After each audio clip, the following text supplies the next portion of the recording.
Hey, this is Chuck from Life in Michigan, and I'm talking to Cabe and Lance from Dark Alley Cycle Shop. How you guys doing? Good. All right. Good, man. Awesome. So today's the open house. How's it been going so far? Good. Good. Nice weather. Yeah, nice weather. Good turnout. A little worried, but it's been awesome. Yeah. Very good, yeah. Nice. So Dark Horse, Brewing and Marshall, Michigan, they're kind of destinations for a lot of people that ride. Did that have any influence in getting the whole Dark Alley Cycle Shop going? Ultimately, in the beginning, it came down to Aaron wanting something like this. It turns out that patrons that come here do ride from one stem to the other, be it the guy with a few bucks to the guy that's a millionaire. Yeah. So the idea was Aaron's first vision as far as that goes, but as far as this new push, it's nothing new, but we're going for just something better. Yeah. Yeah, and obviously I'm new to the crew over here, but it's been the good response for me is I've known that this was kind of a destination for a long time. It's nice to see people roll in, see the doors open, walk over and just go, man, can I get an oil change right now? Yeah, how long are you gonna be? It's amazing that just the destination, like you said, yeah. It's amazing that now patrons that have been here for a long time and new people that come realize that it's not just a brewery. There's a lot going on here, a lot of great businesses that can serve us, Yeah. And so yeah, it's I'm not sure what the founding was, but like Cabe said, but it's growing, and I think the new push to get them in is going to be good. And it's just interesting to see the people's reaction when they show up to a brewery and go, "There's a motorcycle." Yeah, there's a cycle shop here. Yeah. Well, actually, I just read something. It wasn't on Yelp or whatever. It was some other it might have been on Instagram where some chick posted something, and she's like, "I'm feeding my baby in the parking lot. I'm doing this. I'm doing that. But the one place you can get a tattoo, you get awesome beer, you can get coffee, Yep. made up front. We roast our own stuff. You can get your own house-made ice cream, all in the same place, and you can get your bike service while you have a pint." Yep. That was like her point was that of all places, this is so unique, and I think that's that's part of a growing understanding that we are an odd but fulfilling destination. Right. It's where you can go. You can go other places and you don't find the unique experience. Unique's probably a shitty word. Yeah. You know what I mean? Right. But you don't find you don't go across the way and get yourself a new primary gasket or a new front end for that. Right. Yeah. No, I had 4 or 5 pints. I'm gonna get some ice cream. Kids are happy. Yeah. The kids are running with beer. I mean, it's a destination. I think that's Aaron's. Yeah. But anyway, Cool. it's a unique place and it's an ultimate destination. And I think that was one of my big things. I was a little apprehensive when I was asked to come over here and work, just about business and how to get clientele and all that stuff. And that was the one thing that rang in my mind all the time is every time I was over here visiting these guys, people just come here. Yeah. You don't have to work very hard because the people that come here are all happy. Yeah. They've all been here before, and now that they've opened the commons and different variations of different things, everybody's come to expect that it's going to be the same kind of quality that they had. Yeah. So once I really dug down deep, I realized what, all I got to do is do what they do, and the business will come. Right. You fit in. I mean, it's really not hard to fit in. You have to be a real asshole. In all honesty, you have to be an asshole not to fit in. Right. Yeah. And you won't be here long if you're an asshole. Well, I mean, that's what's been drawing us for years. Is that you just More often feel than- comfortable and you're There's a good feeling. Yeah, Right. More often than not, that's how it is. Exactly. At events, Yes. slow day on a Wednesday or whatever. Oh, I'm passing through. Yeah. Yep. It's the same thing. Yeah. So that kind of leads into another question I had. In that, what do you guys feel sets your cycle shop apart from other regional cycle shops?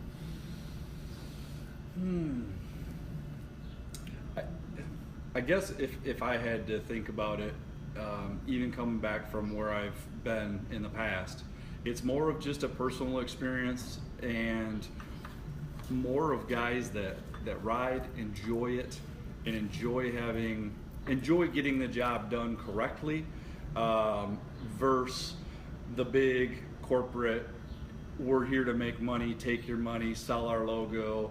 It's more of that at every shop I've been to, and even so here. It's not as much of the almighty dollar. Let's make $5 million this year. It's the experience of talking to someone that's knowledgeable, wants to help you, and is going to give you that help if you want it. Yeah. I guess if that's what I really wanted to bring it down to, it's more of, I guess, what you call a rider's shop. It's not a guy that wants to come in and see $500,000 worth of trinkets on the wall. He comes in because you changed his oil right. You sold him the right tire. You sold him the right whatever it is. It doesn't matter. Right. And even you sell the guy the right advice. I mean, there's, to interrupt, there's a lot of people who come through, they think this or they think that. They're, to give sound and reasonable advice, sound and reasonable parts. Like, look, like you say, you don't have to go with $1 million thing. If you want to make this thing ride right, we will get you in the right direction.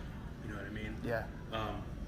So yeah, and other than I mean, and really I think that's the personality and what you're going to get for service aspect.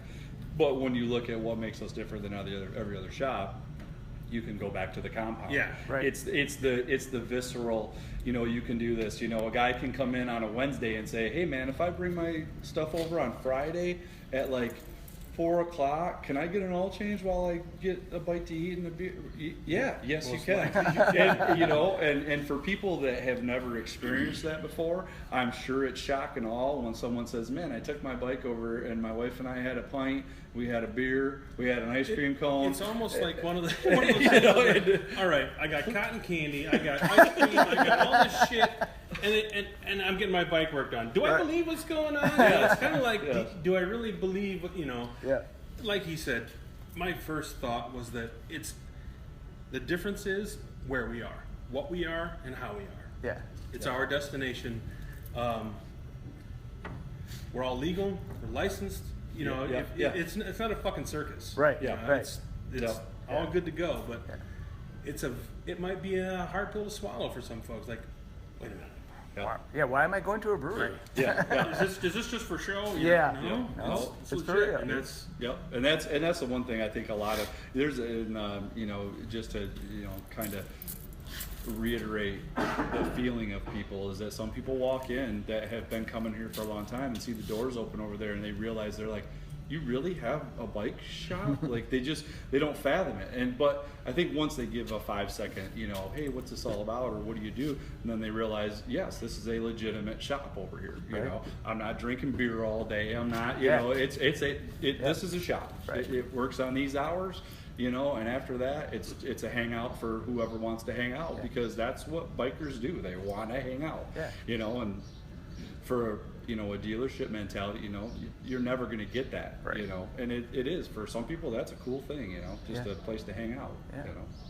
So speaking of like the services you guys have, so I'm guessing it's like just a full service shop. Plus, do you do like custom modifications, mods, and that kind of stuff? Yeah, I would like to say a lot of times, and that's long term, big projects. Usually, how you want to get through the winter. Right. Keyword winter. Yeah. That's the idea. I mean, we're willing to take things on. It's going to be under certain scrutiny. Yeah. But a lot of times you want to save those things for the winter. Right.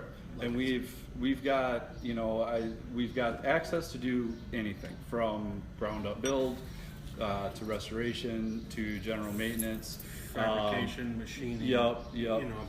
Basic to complicated. We have the avenues. Yep. Awesome. Yep. And that's a good thing. We can do a little bit of everything. Do we specialize in anything? Good service. I mean, that's what I've always done. But yeah, everything can be had. We've got the avenues. If we can't tackle it, we know the guys that can, and put you to the place, the people that can get you done right. Get it done right. Yes, definitely. So, do you guys ever see yourselves like partnering up with a dealership to do any kind of things, or is it going to be independent? No. I think, and I was just talking with my dad's best friend since they were probably 7 years old. You know, the dealership, not to bash Harley or to bash any of the major dealerships, but a lot of them have just lost touch with the actual rider mentality. You're looking at a corporate entity that more often than not runs those things. They have expectations, they have sales margins, they have certain things like that. So to say, you know, we will partner in some way is very difficult to you know, to even think about. Because not that you're necessarily anti-factory, but you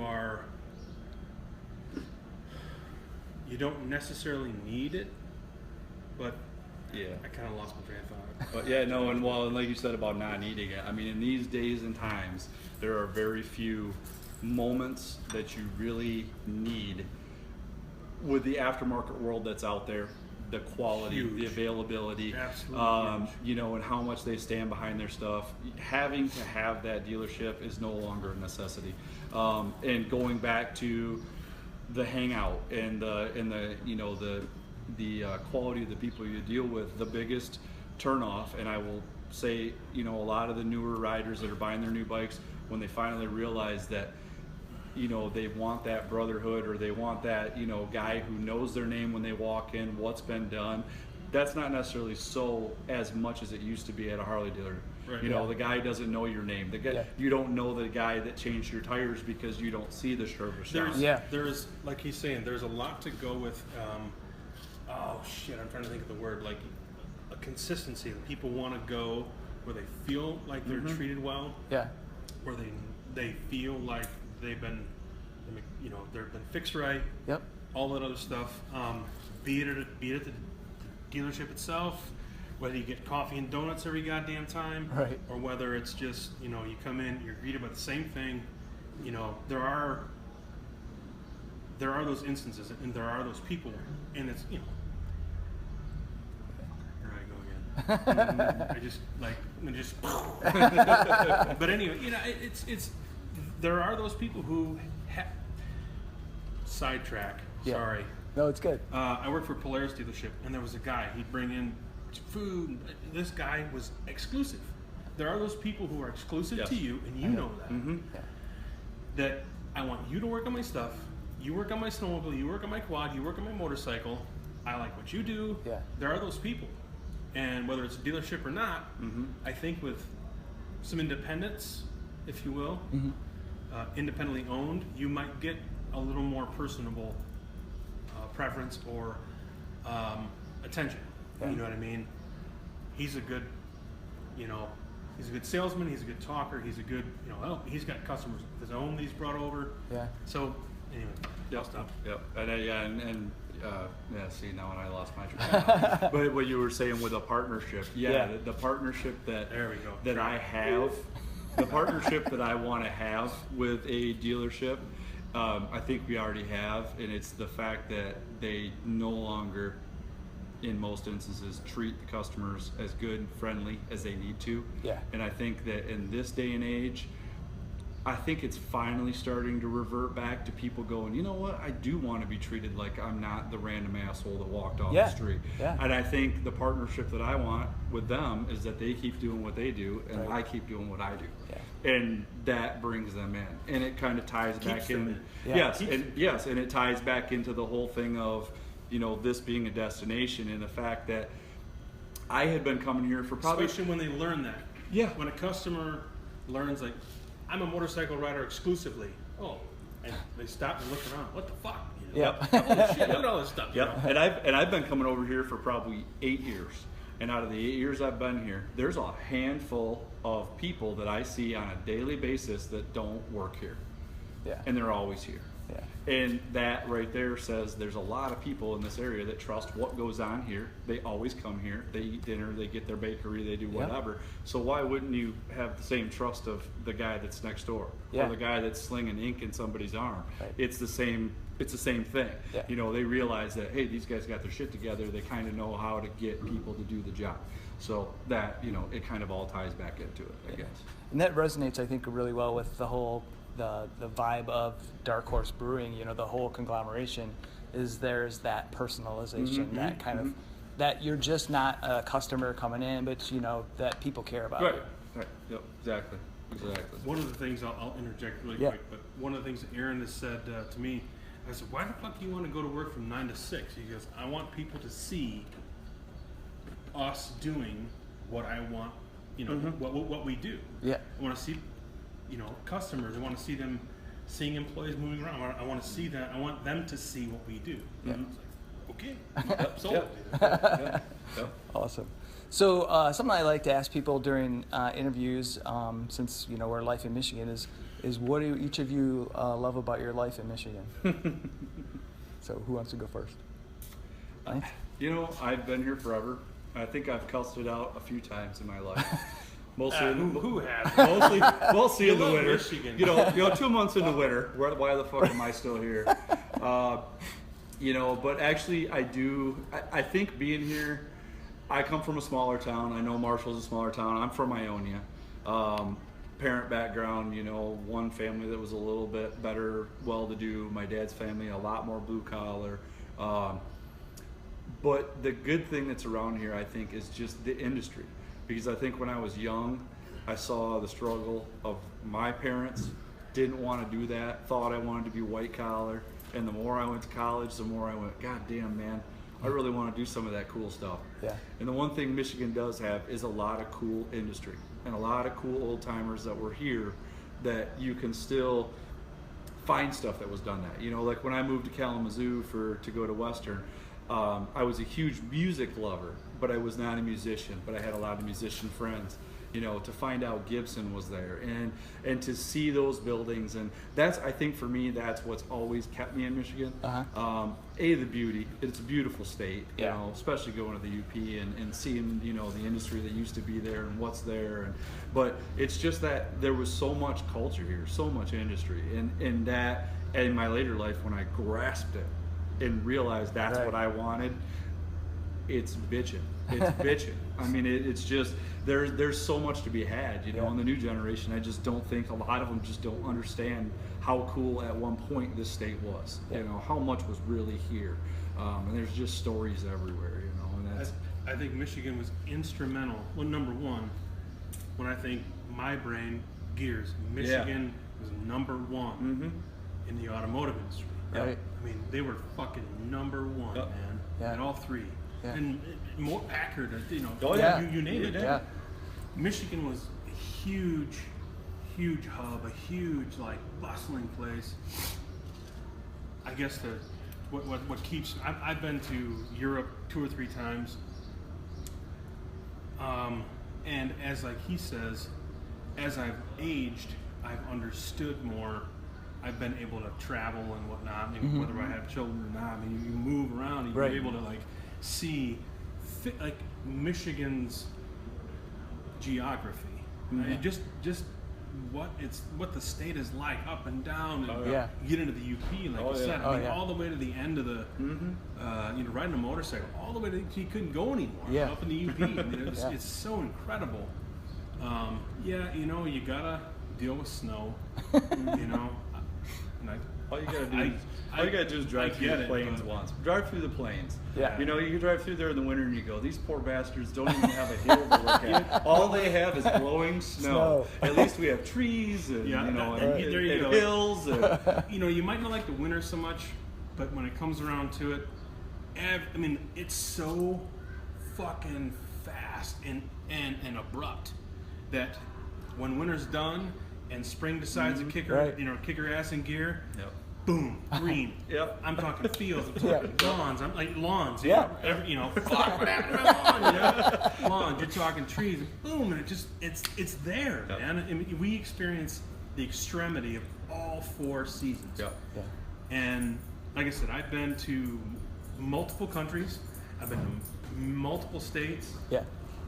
I've been to fucking, you name it. But to keep it on the path of motorcycle, this state, besides its shitty roads, the last while, but certain counties and places you go, you get to UP, fucking gold. Yep. You know, anyway, the riding is just fucking incredible. You get on like Harbor Spring, like you go through Harbor Springs, people are grabbing their kids and like pocketbooks, man. But you know, you go through the 119 and shit. It's just so incredible, man. The roads around here are fucking incredible. Yep. And it, you know, and like that's in my adult life. That's what's kept me here. Right. And you know, and when he's talking about even just motorcycling, because he's big on it, I'm big on it. We've been big on it forever. But that's another thing about Michigan is that you go to other states, and we are probably one of the biggest motorcycling states there are. I mean, it's just amazing how, like, you go to Florida, and I've met people that have moved to Florida or done whatever, and you go, you know, you talk to them, and they don't ride in the winter, but it's 50 degrees. And I'm going, but you don't ride in the, no, you know, and it's amazing because the motorcycling, I think this state, there's a lot of motorcycling. Other than Wisconsin, I would probably say it's probably one of the heaviest populated motorcycling, you know, states that there are, you know, which is interesting because we have such terrible roads and such crappy winter and everything else. But yeah, it's a good state. I've never left, and I could have. So we're here. Awesome, man. So I just have one last question. It's kind of a silly question. What do you like to eat for breakfast? If I had it my way every morning, and I didn't have to make it, I would have sausage, gravy, and biscuits every morning. Every morning. Every morning. But I'd have to make it, and that's why I don't have it every morning. Awesome. Well, Lance, man, I appreciate you talking with me. Y'all, thank you. I appreciate it. All right, brother. We're out. See ya.